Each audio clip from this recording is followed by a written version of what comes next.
এই ভিডিওর মধ্যে ক্লাস 10 এর অনুসরণী 3.2 এর 7 নম্বর অঙ্কটা করব। 7 নম্বর অঙ্কে কি বলেছে? সমীকরণ দ্বয় x - y + 1 = 0 এবং 3x + 2y - 12 = 0 এর লেখচিত্র অঙ্কন করো। এই রেখাগুলি এবং x অক্ষ দ্বারা সীমাবদ্ধ ত্রিভুজের শীর্ষবিন্দুগুলোর স্থানাঙ্ক নির্ণয় করো। মানে এই দুটোটা যদি রেখা আঁকি, ধরো এই দুটোটা রেখা এইভাবে গেছে, আর এখানে ধরো এটা এইভাবে x অক্ষ আছে, মানে এভাবে ছেদ করবে। ছেদ করলে x অক্ষের সাথে যে ত্রিভুজটা তৈরি হবে সেটার কি স্থানাঙ্কগুলো বলতে হবে। ঠিক আছে, সেখানে দেখো কিভাবে করবে।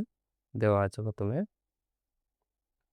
দেওয়া আছে কি দেওয়া আছে x - y + 1 = 0। তো এখানে কি হয়ে যাবে, x ওয়াইটাকে এদিকে নিয়ে যাও, তাহলে কত 1 = ওয়াইটাকে এদিকে আনলে y, তাহলে এটা কি হয়ে যাবে, এটাকে y = x + 1 লিখতে পারবে। তো এখান থেকে গ্রাফ আঁকার জন্য 3টা ভ্যালু বের করে নাও।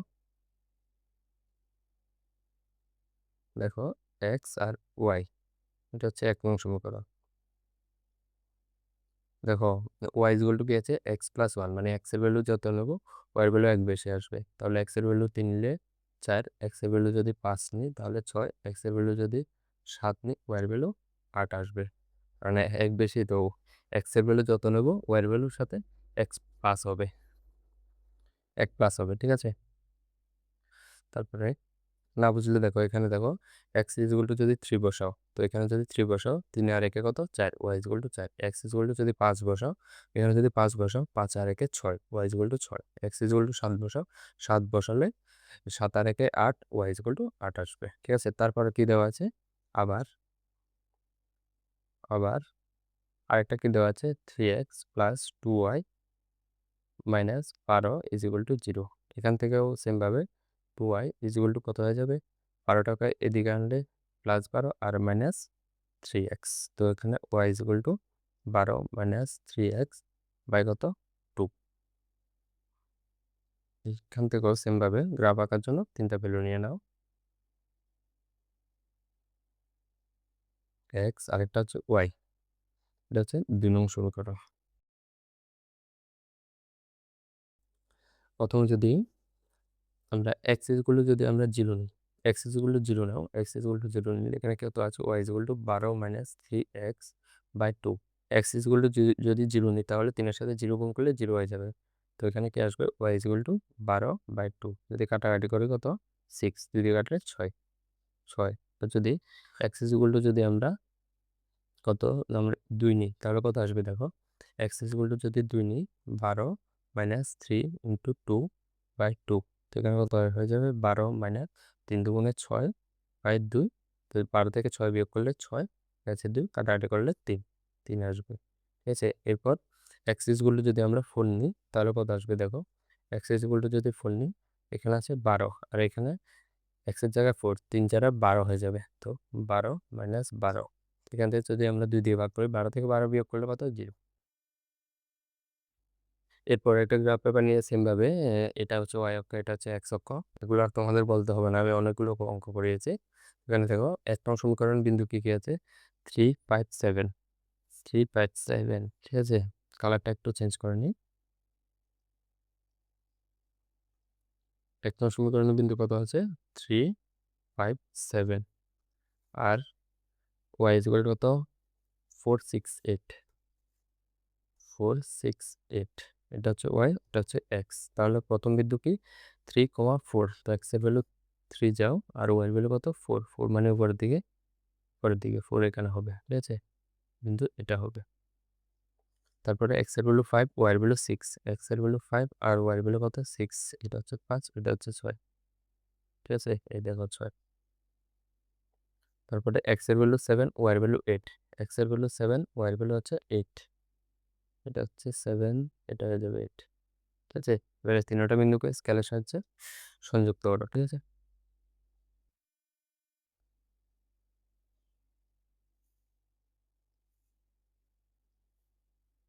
এটাকে এবি নাম দাও। আর এই সরল রেখাটা কার, এটা হচ্ছে 1 নং সমীকরণের, 1 নং সমীকরণ।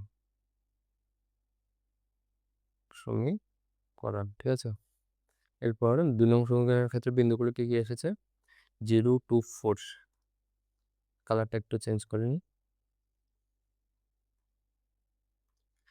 0 to 4 আর ওয়ার ভ্যালু 630,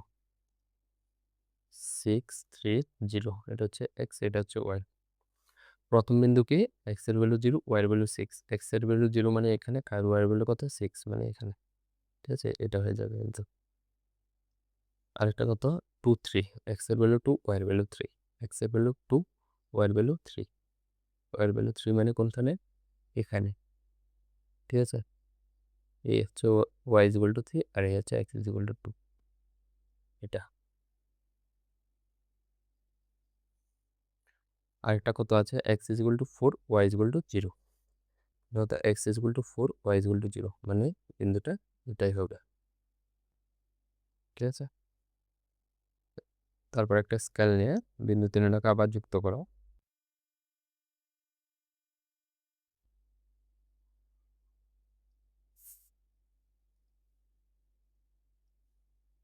এটা হচ্ছে কি 2 নং সমীকরণ, লিখবে 2 নং সমীকরণ।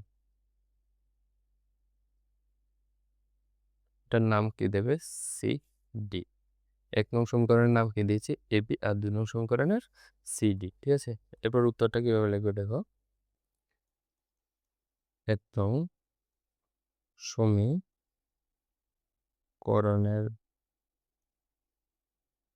রেখা এ বি এবং 2 নং সমীকরণের রেখা সি সি ডি।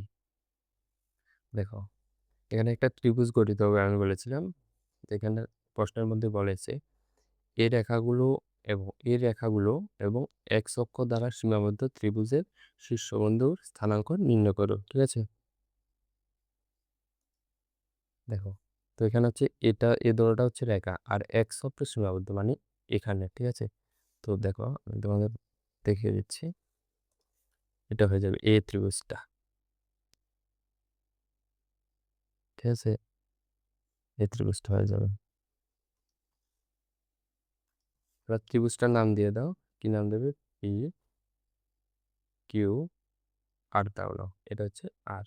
দেখো পি বিন্দু স্থানাঙ্ক দেখো, পি বিন্দু স্থানাঙ্ক বের করো, এক্স মানে কি, এক্স এর লাইনের দিকে যাবো, তো এক্স এর ভ্যালু কত, 2, তো পি বিন্দুর স্থানাঙ্ক কত হবে 2, আর ওয়াই মানে এদিকে, তাহলে কত, ওয়াই ইজ টু 3, পি বিন্দু স্থানাঙ্ক কত, 2 3। আর দেখো কিউ বিন্দু স্থানাঙ্ক কত, এখানে হচ্ছে 4 এর মধ্যে, তো 4 এর মধ্যে আছে আর ওয়াই ভ্যালু 0, তো এক্স এর ভ্যালু হয়ে যাবে 4 আর ওয়াই ভ্যালু কত, 0। সেমভাবে আর এর ভ্যালু দেখো, আর এর ভ্যালু, এক্স এর ভ্যালু হচ্ছে -1 এদিকে আছে, আর ওয়াই এর ভ্যালু হচ্ছে 0। ওয়াই এর ভ্যালু কখন উপরের দিকে বা নিচের দিকে থাকলে ভ্যালু থাকতো, এই লাইনের মধ্যেই আছে, তাহলে কি এক্স এর ভ্যালু -1 আর ওয়াই এর ভ্যালু কত, 0। দেখো এক্স এর ভ্যালু -1 আর ওয়াই এর ভ্যালু 0 মানে এখানে, এখানে কি লিখবে, সিডি রেখা এক্স অক্ষের সাথে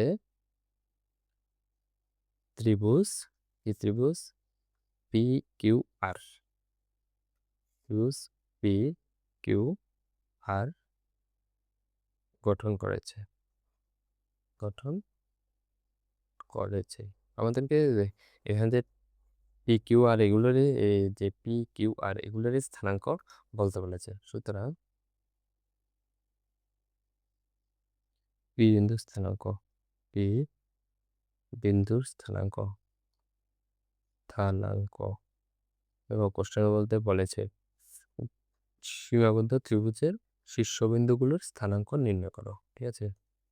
তো পি কিউ আর এ তো এখানে শীর্ষবিন্দু, ত্রিভুজের শীর্ষবিন্দু 3টা, এটা হচ্ছে পি বিন্দু, এটা হচ্ছে কিউ বিন্দু আর এটা হচ্ছে আর বিন্দু, এই তিনটার স্থানাঙ্ক বলবো। তো পি বিন্দু স্থানাঙ্ক কত, পি বিন্দু স্থানাঙ্ক ইজ ইকুয়াল টু কত আছে, পি বিন্দু স্থানাঙ্ক 2 3, 2, 3, আর কিউ বিন্দু স্থানাঙ্ক, স্থানাঙ্ক ইকুয়াল টু কত, কিউ বিন্দু স্থানাঙ্ক কিউ বিন্দু হচ্ছে এটা 4,0 4,0 4,0 সেমভাবে এখানে দেখো আর বিন্দুর স্থানাঙ্ক কত -1,0 দেখো আর বিন্দুর স্থানাঙ্ক স্থানাঙ্ক ইকুয়াল টু কত -1,0। এবার এই প্রতিটার ক্ষেত্রে এইভাবে ফার্স্ট ব্র্যাকেটের মধ্যে লিখবে, কারণ স্থানাঙ্ক ফার্স্ট ব্র্যাকেটের মধ্যে লেখা হয়। ঠিক আছে, এটাই অ্যান্সার হয়ে যাবে।